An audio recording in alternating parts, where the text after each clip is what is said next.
These are unusual stories about eggs. From 2023, this was believed to be the world's oldest egg. There it is. Oh my gosh. The shell had a handwritten message. It says April 2nd, 1951. John Amalfitano is the egg's current owner. He showed Stephen Fabian how he kept it in excellent condition. I'm nervous. Can I touch it? Sure, oh, of course. So this egg is like how old? 72 years old now, right? 72-year-old egg? That is crazy. It says, whoever gets this egg, please write me. And then she just wrote her name, Miss Mary Foss, Forest City, Iowa. John posted this message on Facebook in hopes of finding Mary. It said, here's something you don't see every day. It's an egg from 1951. I'm guessing from a young Iowa egg farm worker who dreamed of making exciting friends in faraway cities. Wonder if she might still be alive. And he found a 92-year-old Mary. We were farm girls. Mary was a teenage girl when she wrote on the egg, hoping to find a pen pal. She packed the signed egg in a carton with 11 others. Then they were put on a truck to New York City, where it was purchased at a grocery store. Les Trent has more. Struck by the inscription, the guy who bought the eggs never ate it. He saved it for nearly 5 decades. Then he gifted it to his buddy John, a collector of odds and ends. You think there's still something in this egg? I believe so. You can see the bottom part of the shell is more translucent. Right, exactly. And that top part, that's got to be some old crusty egg in there, yeah. That's something. This brazen heist showed thieves breaking into a shed, grabbing goods, and stashing everything into a getaway van. Jim Murray has more. So what's so valuable? Eggs.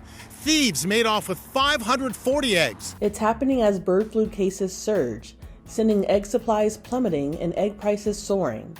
Jim spoke to the owner of Luna Park Cafe in Seattle, where the robbery happened. Did you ever in a million years think that you would be the victim of an egg heist? No, I never. I've owned the restaurants for 18 years and I've never had a theft in my restaurant. A week earlier, 100,000 eggs were stolen from an egg distributor.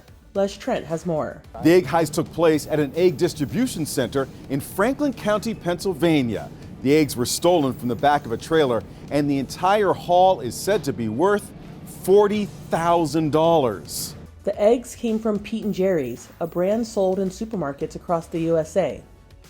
In January, more and more people began turning to egg substitutes. If you don't have real eggs, there are so many different alternatives in your kitchen. Chef Lauren Kovish showed Inside Edition producer Emma Cady some dishes made with egg substitutes. We have our savory crepe. We used alfalfa, which is the liquid inside of the canned beans. So these are chickpeas that we used. Wow. Okay, I can't even tell the difference between that and a regular crepe. It's cheesy, it tastes like eggs. It's good. We're making buttermilk pancakes and we're using Greek yogurt as our egg substitute. We're gonna make a blueberry cake using bananas as our egg substitute. A banana and a half is equivalent to 1 egg. Yeah, cheers.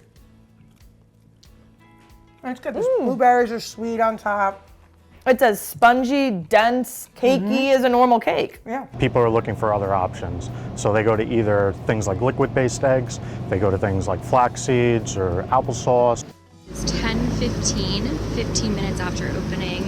We scoped out how quick eggs were disappearing. It is 11:30 and Costco is completely sold out of eggs. It's difficult. Mark Cantor, owner of LA's iconic Cantor's Deli, was just slammed with this staggering bill. This was the knockdown bill that killed us. His bill for eggs is $24,536. That's more than double his October bill, which was $10,703. The crazy price increase and supply shortage has egg lovers looking for alternatives. Jim Murray has more. Now there's increasing demand for people to rent their own chickens. Egg lovers can become farmers overnight and serve up fresh eggs anytime they want. The chickens! A company called Rent the Chicken delivered chickens to this Los Angeles family. Here's your baby girl, Galette. The family is renting 2 chickens named Galette and Shortcake. Anytime you've gone to the grocery store and seen an empty shelf, it's kind of like, oh, maybe I should figure out how to be a little more independent. The hens lay about 12 eggs a week, but renting them isn't cheap. The 2 chickens, coop and feed run about $100 a month, but this mom says it's worth it.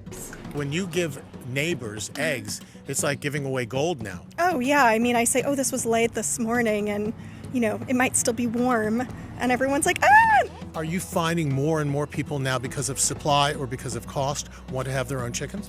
Absolutely. I think cost is maybe not as big of a driver, but it's certainly that first step to starting to question, why are these costing more? Where are these birds coming from, and how are they being raised? For Inside Edition Digital, I'm Andrea Swindall.